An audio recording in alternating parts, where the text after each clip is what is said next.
My name is Maria Christina of Austria, and I was the Queen Consort of Spain, the wife of King Alfonso XII. My journey as a queen began at a pivotal moment in Spain's history, and it was a time of profound personal and national challenges. Let me take you back to those defining years from 1874 to 1885. I arrived in Spain as a young Austrian archduchess, bound by duty and destiny to marry a king I scarcely knew. Alfonso XII, a man of great charm and resolve, had recently restored the Bourbon monarchy in Spain after a turbulent period of political upheaval. Our marriage in 1879 was a union of diplomacy and hope, intended to stabilize the nation and strengthen ties between Spain and Austria. From the outset, I committed myself to my role as queen.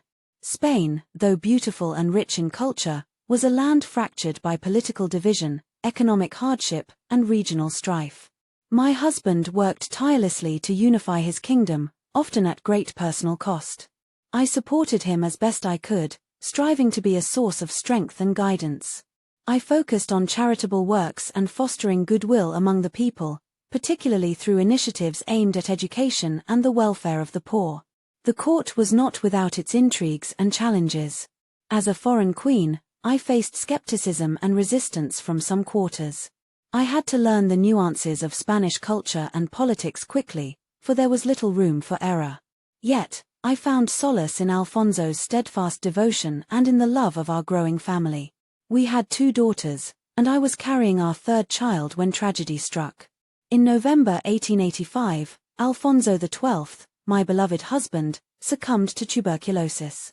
His death at the young age of 27 shattered me.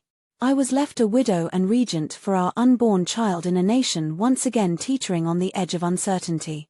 When our son, Alfonso XIII, was born a few months later, he was declared king from the moment of his birth. I swore to protect his legacy and uphold my late husband's vision for a stable and unified Spain. The regency years were fraught with difficulty.